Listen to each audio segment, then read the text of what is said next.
ਹੁਣ ਲੋਕਾਂ ਨੂੰ ਸੜਕਾਂ ਤੇ ਨਿਕਲਣ ਲੱਗਿਆਂ ਖਾਸ ਧਿਆਨ ਰੱਖਣਾ ਪਏਗਾ ਕਿਉਂਕਿ ਪੰਜਾਬ ਵਿੱਚ ਟ੍ਰੈਫਿਕ ਨਿਯਮ ਬਦਲੇ ਗਏ ਨੇ। ਜੇ ਨਿਯਮਾਂ ਦੀ ਉਲੰਘਣਾ ਹੋਈ ਤਾਂ ਮੋਟਾ ਜੁਰਮਾਨਾ ਭਰਨਾ ਪਏਗਾ।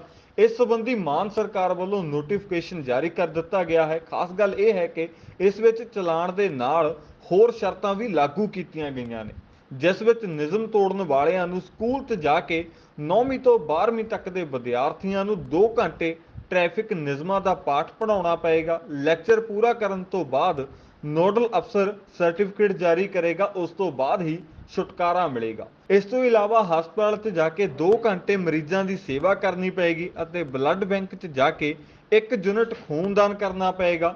ਉੱਥੇ ਹੀ ਤੈਅ ਸਪੀਡ ਤੋਂ ਤੇਜ਼ ਗੱਡੀ ਚਲਾਉਣ ਤੇ ਪਹਿਲੀ ਵਾਰ 1000 ਰੁਪਏ ਜੁਰਮਾਨਾ ਹੋਵੇਗਾ ਅਤੇ 3 ਮਹੀਨਿਆਂ ਲਈ ਡਰਾਈਵਿੰਗ ਲਾਇਸੈਂਸ ਸਸਪੈਂਡ ਹੋਵੇਗਾ। ਦੂਜੀ ਵਾਰ 2000 ਰੁਪਏ ਜੁਰਮਾਨੇ ਦੇ ਨਾਲ 3 ਮਹੀਨਿਆਂ ਲਈ ਡਰਾਈਵਿੰਗ ਲਾਇਸੈਂਸ ਸਸਪੈਂਡ ਹੋਵੇਗਾ। ਚਲਾਨ ਹੋਣ ਤੇ ਟਰਾਂਸਪੋਰਟ ਅਥਾਰਟੀ ਵੱਲੋਂ ਰਿਫਰੈਸ਼ਰ ਕੋਰਸ ਕਰਵਾਇਆ ਜਾਵੇਗਾ। ਡਰਾਈਵਿੰਗ ਕਰਦੇ ਸਮੇਂ ਸ਼ਰਾਬ ਅਤੇ ਨਸ਼ੇ ਦੀ ਵਰਤੋਂ ਕਰਨ ਤੇ ਪਹਿਲੀ ਵਾਰ 5000 ਰੁਪਏ ਦਾ ਜੁਰਮਾਨਾ ਅਤੇ 3 ਮਹੀਨਿਆਂ ਲਈ ਲਾਇਸੈਂਸ ਸਸਪੈਂਡ ਕੀਤਾ ਜਾਏਗਾ। ਦੂਜੀ ਵਾਰ 10000 ਰੁਪਏ ਦੇ ਜੁਰਮਾਨੇ ਨਾਲ 3 ਮਹੀਨਿਆਂ ਲਈ ਲਾਇਸੈਂਸ ਸਸਪੈਂਡ ਹੋਵੇਗਾ। ਉੱਥੇ ਹੀ ਗੱਡੀ ਓਵਰਲੋਡ ਚਲਾਉਣ ਤੇ ਅਤੇ ਭਾਰ ਢੋਣ ਵਾਲੀ ਗੱਡੀ 'ਚ ਸਵਾਰੀਆਂ ਬਿਠਾਉਣ ਤੇ ਪਹਿਲੀ ਵਾਰ 20000 ਰੁਪਏ ਦਾ ਜੁਰਮਾਨਾ ਹੋਵੇਗਾ। ਪ੍ਰਤੀ ਵਾਧੂ ਟਨ ਲਈ 2000 ਰੁਪਏ ਦਾ ਜੁਰਮਾਨਾ ਲਿਆ ਜਾਵੇਗਾ ਅਤੇ 3 ਮਹੀਨਿਆਂ ਲਈ ਲਾਇਸੈਂਸ ਸਸਪੈਂਡ ਹੋਵੇਗਾ। ਦੂਜੀ ਵਾਰ 40000 ਰੁਪਏ ਦਾ ਜੁਰਮਾਨਾ ਲੱਗੇਗਾ। 2000 ਰੁਪਏ ਪ੍ਰਤੀ ਟਨ ਦੇ ਜੁਰਮਾਨੇ ਦੇ ਨਾਲ 3 ਮਹੀਨਿਆਂ ਲਈ ਲਾਇਸੈਂਸ ਸਸਪੈਂਡ ਕੀਤਾ ਜਾਵੇਗਾ। ਉੱਥੇ ਹੀ 2 ਪਹੀਆ ਵਾਹਨ ਤੇ 2 ਤੋਂ ਵੱਧ ਸਵਾਰੀਆਂ ਬਿਠਾਉਣ ਤੇ ਪਹਿਲੀ ਵਾਰ 1000 ਰੁਪਏ ਦਾ ਜੁਰਮਾਨਾ ਅਤੇ ਦੂਜੀ ਵਾਰ 2000 ਰੁਪਏ ਦਾ ਜੁਰਮਾਨਾ ਹੋਵੇਗਾ। ਇਸ ਤੋਂ ਇਲਾਵਾ ਦੋਨੋਂ ਵਾਰ 3 ਮਹੀਨਿਆਂ ਲਈ ਲਾਇਸੈਂਸ ਵੀ ਸਸਪੈਂਡ ਹੋਵੇਗਾ। ਡਰਾਈਵਿੰਗ ਕਰਦੇ ਸਮੇਂ ਮੋਬਾਈਲ ਦੀ ਵਰਤੋਂ ਕਰਨ ਤੇ ਪਹਿਲੀ ਵਾਰ 5000 ਰੁਪਏ ਦਾ ਜੁਰਮਾਨਾ ਅਤੇ ਦੂਜੀ ਵਾਰ 10000 ਰੁਪਏ ਦਾ ਜੁਰਮਾਨਾ ਹੋਵੇਗਾ ਅਤੇ ਦੋਵੇਂ ਵਾਰ 3 ਮਹੀਨਿਆਂ ਲਈ ਲਾਇਸੈਂਸ ਸਸਪੈਂਡ ਕੀਤਾ ਜਾਵੇਗਾ। ਉੱਥੇ ਹੀ ਰੈੱਡ ਲਾਈਟ ਜੰਪ ਕਰਨ ਤੇ ਪਹਿਲੀ ਵਾਰ 1000 ਰੁਪਏ ਦਾ ਜੁਰਮਾਨਾ ਅਤੇ ਦੂਜੀ ਵਾਰ 2000 ਰੁਪਏ ਦਾ ਜੁਰਮਾਨਾ ਅਤੇ ਦੋਵੇਂ ਵਾਰ 3 ਮਹੀਨਿਆਂ ਲਈ ਲਾਇਸੈਂਸ ਸਸਪੈਂਡ ਹੋਵੇਗਾ। ਨੋਟੀਫਿਕੇਸ਼ਨ ਵਿੱਚ ਇਹ ਵੀ ਹਦਾਇਤਾਂ ਦਿੱਤੀਆਂ ਗਈਆਂ ਨੇ ਕਿ ਚਲਾਨ ਕੱਟਣ ਵਾਲੇ ਅਧਿਕਾਰੀ ਦਾ ਰੈਂਕ ਘੱਟੋ ਘੱਟ ਅਸਿਸਟੈਂਟ ਸਬ ਇੰਸਪੈਕਟਰ ਦਾ ਹੋਵੇ। ਅਜਿਹੀਆਂ ਹੀ ਹੋਰ ਵੀਡੀਓਜ਼ ਦੇਖਣ ਲਈ ਜੁੜੇ ਰਹੋ ਰੰਗਲਾ ਟੀਵੀ ਦੇ ਨਾਲ।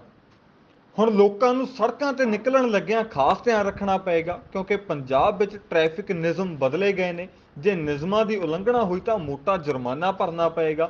ਇਸ ਸੰਬੰਧੀ ਮਾਨ ਸਰਕਾਰ ਵੱਲੋਂ ਨੋਟੀਫਿਕੇਸ਼ਨ ਜਾਰੀ ਕਰ ਦਿੱਤਾ ਗਿਆ ਹੈ। ਖਾਸ ਗੱਲ ਇਹ ਹੈ ਕਿ ਇਸ ਵਿੱਚ ਚਲਾਨ ਦੇ ਨਾਲ ਹੋਰ ਸ਼ਰਤਾਂ ਵੀ ਲਾਗੂ ਕੀਤੀਆਂ ਗਈਆਂ ਨੇ, ਜਿਸ ਵਿੱਚ ਨਿਯਮ ਤੋੜਨ ਵਾਲਿਆਂ ਨੂੰ ਸਕੂਲ 'ਚ ਜਾ ਕੇ 9ਵੀਂ ਤੋਂ 12ਵੀਂ ਤੱਕ ਦੇ ਵਿਦਿਆਰਥੀਆਂ ਨੂੰ 2 ਘੰਟੇ ਟ੍ਰੈਫਿਕ ਨਿਯਮਾਂ ਦਾ ਪਾਠ ਪੜ੍ਹਾਉਣਾ ਪਏਗਾ। ਲੈਕਚਰ ਪੂਰਾ ਕਰਨ ਤੋਂ ਬਾਅਦ ਨੋਡਲ ਅਫਸਰ ਸਰਟੀਫਿਕੇਟ ਜਾਰੀ ਕਰੇਗਾ, ਉਸ ਤੋਂ ਬਾਅਦ ਹੀ ਛੁਟਕਾਰਾ ਮਿਲੇਗਾ। ਇਸ ਤੋਂ ਇਲਾਵਾ ਹਸਪਤਾਲ 'ਚ ਜਾ ਕੇ 2 ਘੰਟੇ ਮਰੀਜ਼ਾਂ ਦੀ ਸੇਵਾ ਕਰਨੀ ਪਏਗੀ ਅਤੇ ਬਲੱਡ ਬੈਂਕ 'ਚ ਜਾ ਕੇ 1 ਯੂਨਿਟ ਖੂਨਦਾਨ ਕਰਨਾ ਪਏਗਾ।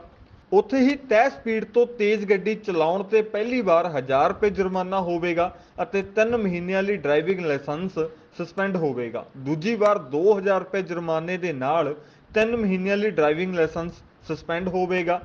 ਚਲਾਨ ਹੋਣ ਤੇ ਟਰਾਂਸਪੋਰਟ ਅਥਾਰਟੀ ਵੱਲੋਂ ਰਿਫਰੈਸ਼ਰ ਕੋਰਸ ਕਰਵਾਇਆ ਜਾਵੇਗਾ। ਡਰਾਈਵਿੰਗ ਕਰਦੇ ਸਮੇਂ ਸ਼ਰਾਬ ਅਤੇ ਨਸ਼ੇ ਦੀ ਵਰਤੋਂ ਕਰਨ ਤੇ ਪਹਿਲੀ ਵਾਰ 5000 ਰੁਪਏ ਦਾ ਜੁਰਮਾਨਾ ਅਤੇ 3 ਮਹੀਨਿਆਂ ਲਈ ਲਾਇਸੈਂਸ ਸਸਪੈਂਡ ਕੀਤਾ ਜਾਏਗਾ। ਦੂਜੀ ਵਾਰ 10000 ਰੁਪਏ ਦੇ ਜੁਰਮਾਨੇ ਨਾਲ 3 ਮਹੀਨਿਆਂ ਲਈ ਲਾਇਸੈਂਸ ਸਸਪੈਂਡ ਹੋਵੇਗਾ।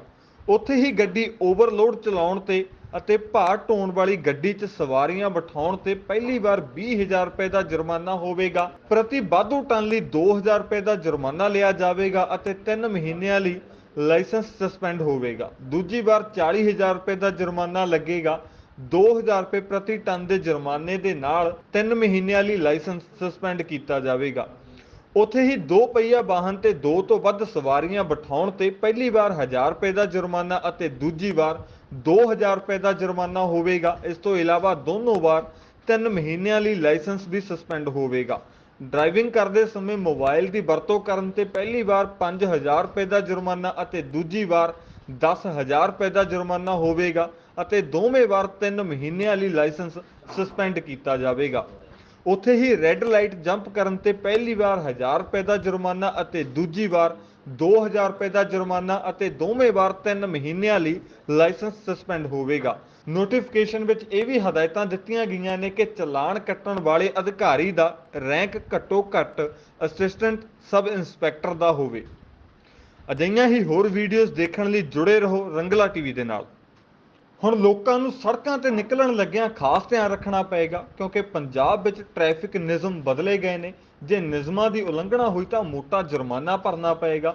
ਇਸ ਸੰਬੰਧੀ ਮਾਨ ਸਰਕਾਰ ਵੱਲੋਂ ਨੋਟੀਫਿਕੇਸ਼ਨ ਜਾਰੀ ਕਰ ਦਿੱਤਾ ਗਿਆ ਹੈ। ਖਾਸ ਗੱਲ ਇਹ ਹੈ ਕਿ ਇਸ ਵਿੱਚ ਚਲਾਨ ਦੇ ਨਾਲ ਹੋਰ ਸ਼ਰਤਾਂ ਵੀ ਲਾਗੂ ਕੀਤੀਆਂ ਗਈਆਂ ਨੇ, ਜਿਸ ਵਿੱਚ ਨਿਯਮ ਤੋੜਨ ਵਾਲਿਆਂ ਨੂੰ ਸਕੂਲ 'ਚ ਜਾ ਕੇ 9ਵੀਂ ਤੋਂ 12ਵੀਂ ਤੱਕ ਦੇ ਵਿਦਿਆਰਥੀਆਂ ਨੂੰ 2 ਘੰਟੇ ਟ੍ਰੈਫਿਕ ਨਿਯਮਾਂ ਦਾ ਪਾਠ ਪੜ੍ਹਾਉਣਾ ਪਏਗਾ। ਲੈਕਚਰ ਪੂਰਾ ਕਰਨ ਤੋਂ ਬਾਅਦ ਨੋਡਲ ਅਫਸਰ ਸਰਟੀਫਿਕੇਟ ਜਾਰੀ ਕਰੇਗਾ, ਉਸ ਤੋਂ ਬਾਅਦ ਹੀ ਛੁਟਕਾਰਾ ਮਿਲੇਗਾ। ਇਸ ਤੋਂ ਇਲਾਵਾ ਹਸਪਤਾਲ 'ਚ ਜਾ ਕੇ 2 ਘੰਟੇ ਮਰੀਜ਼ਾਂ ਦੀ ਸੇਵਾ ਕਰਨੀ ਪਏਗੀ ਅਤੇ ਬਲੱਡ ਬੈਂਕ 'ਚ ਜਾ ਕੇ 1 ਯੂਨਿਟ ਖੂਨਦਾਨ ਕਰਨਾ ਪਏਗਾ। ਉੱਥੇ ਹੀ ਤੈਅ ਸਪੀਡ ਤੋਂ ਤੇਜ਼ ਗੱਡੀ ਚਲਾਉਣ ਤੇ ਪਹਿਲੀ ਵਾਰ 1000 ਰੁਪਏ ਜੁਰਮਾਨਾ ਹੋਵੇਗਾ ਅਤੇ 3 ਮਹੀਨਿਆਂ ਲਈ ਡਰਾਈਵਿੰਗ ਲਾਇਸੈਂਸ ਸਸਪੈਂਡ ਹੋਵੇਗਾ। ਦੂਜੀ ਵਾਰ 2000 ਰੁਪਏ ਜੁਰਮਾਨੇ ਦੇ ਨਾਲ 3 ਮਹੀਨਿਆਂ ਲਈ ਡਰਾਈਵਿੰਗ ਲਾਇਸੈਂਸ ਸਸਪੈਂਡ ਹੋਵੇਗਾ। ਚਲਾਨ ਹੋਣ ਤੇ ਟਰਾਂਸਪੋਰਟ ਅਥਾਰਟੀ ਵੱਲੋਂ ਰਿਫਰੈਸ਼ਰ ਕੋਰਸ ਕਰਵਾਇਆ ਜਾਵੇਗਾ। ਡਰਾਈਵਿੰਗ ਕਰਦੇ ਸਮੇਂ ਸ਼ਰਾਬ ਅਤੇ ਨਸ਼ੇ ਦੀ ਵਰਤੋਂ ਕਰਨ ਤੇ ਪਹਿਲੀ ਵਾਰ 5000 ਰੁਪਏ ਦਾ ਜੁਰਮਾਨਾ ਅਤੇ 3 ਮਹੀਨਿਆਂ ਲਈ ਲਾਇਸੈਂਸ ਸਸਪੈਂਡ ਕੀਤਾ ਜਾਏਗਾ। ਦੂਜੀ ਵਾਰ 10000 ਰੁਪਏ ਦੇ ਜੁਰਮਾਨੇ ਨਾਲ 3 ਮਹੀਨਿਆਂ ਲਈ ਲਾਇਸੈਂਸ ਸਸਪੈਂਡ ਹੋਵੇਗਾ। ਉੱਥੇ ਹੀ ਗੱਡੀ ਓਵਰਲੋਡ ਚਲਾਉਣ ਤੇ ਅਤੇ ਭਾਰ ਢੋਣ ਵਾਲੀ ਗੱਡੀ 'ਚ ਸਵਾਰੀਆਂ ਬਿਠਾਉਣ ਤੇ ਪਹਿਲੀ ਵਾਰ 20000 ਰੁਪਏ ਦਾ ਜੁਰਮਾਨਾ ਹੋਵੇਗਾ। ਪ੍ਰਤੀ ਵਾਧੂ ਟਨ ਲਈ 2000 ਰੁਪਏ ਦਾ ਜੁਰਮਾਨਾ ਲਿਆ ਜਾਵੇਗਾ ਅਤੇ 3 ਮਹੀਨਿਆਂ ਲਈ ਲਾਇਸੈਂਸ ਸਸਪੈਂਡ ਹੋਵੇਗਾ। ਦੂਜੀ ਵਾਰ 40000 ਰੁਪਏ ਦਾ ਜੁਰਮਾਨਾ ਲੱਗੇਗਾ। 2000 ਰੁਪਏ ਪ੍ਰਤੀ ਟਨ ਦੇ ਜੁਰਮਾਨੇ ਦੇ ਨਾਲ 3 ਮਹੀਨਿਆਂ ਲਈ ਲਾਇਸੈਂਸ ਸਸਪੈਂਡ ਕੀਤਾ ਜਾਵੇਗਾ। ਉੱਥੇ ਹੀ 2 ਪਹੀਆ ਵਾਹਨ ਤੇ 2 ਤੋਂ ਵੱਧ ਸਵਾਰੀਆਂ ਬਿਠਾਉਣ ਤੇ ਪਹਿਲੀ ਵਾਰ 1000 ਰੁਪਏ ਦਾ ਜੁਰਮਾਨਾ ਅਤੇ ਦੂਜੀ ਵਾਰ 2000 ਰੁਪਏ ਦਾ ਜੁਰਮਾਨਾ ਹੋਵੇਗਾ। ਇਸ ਤੋਂ ਇਲਾਵਾ ਦੋਨੋਂ ਵਾਰ 3 ਮਹੀਨਿਆਂ ਲਈ ਲਾਇਸੈਂਸ ਵੀ ਸਸਪੈਂਡ ਹੋਵੇਗਾ। ਡਰਾਈਵਿੰਗ ਕਰਦੇ ਸਮੇਂ ਮੋਬਾਈਲ ਦੀ ਵਰਤੋਂ ਕਰਨ ਤੇ ਪਹਿਲੀ ਵਾਰ 5000 ਰੁਪਏ ਦਾ ਜੁਰਮਾਨਾ ਅਤੇ ਦੂਜੀ ਵਾਰ 10000 ਰੁਪਏ ਦਾ ਜੁਰਮਾਨਾ ਹੋਵੇਗਾ ਅਤੇ ਦੋਵੇਂ ਵਾਰ 3 ਮਹੀਨਿਆਂ ਲਈ ਲਾਇਸੈਂਸ ਸਸਪੈਂਡ ਕੀਤਾ ਜਾਵੇਗਾ। ਉੱਥੇ ਹੀ ਰੈੱਡ ਲਾਈਟ ਜੰਪ ਕਰਨ ਤੇ ਪਹਿਲੀ ਵਾਰ 1000 ਰੁਪਏ ਦਾ ਜੁਰਮਾਨਾ ਅਤੇ ਦੂਜੀ ਵਾਰ 2000 ਰੁਪਏ ਦਾ ਜੁਰਮਾਨਾ ਅਤੇ ਦੋਵੇਂ ਵਾਰ 3 ਮਹੀਨਿਆਂ ਲਈ ਲਾਇਸੈਂਸ ਸਸਪੈਂਡ ਹੋਵੇਗਾ। ਨੋਟੀਫਿਕੇਸ਼ਨ ਵਿੱਚ ਇਹ ਵੀ ਹਦਾਇਤਾਂ ਦਿੱਤੀਆਂ ਗਈਆਂ ਨੇ ਕਿ ਚਲਾਨ ਕੱਟਣ ਵਾਲੇ ਅਧਿਕਾਰੀ ਦਾ ਰੈਂਕ ਘੱਟੋ ਘੱਟ ਅਸਿਸਟੈਂਟ ਸਬ ਇੰਸਪੈਕਟਰ ਦਾ ਹੋਵੇ। ਅਜਿਹੀਆਂ ਹੀ ਹੋਰ ਵੀਡੀਓਜ਼ ਦੇਖਣ ਲਈ ਜੁੜੇ ਰਹੋ ਰੰਗਲਾ ਟੀਵੀ ਦੇ ਨਾਲ।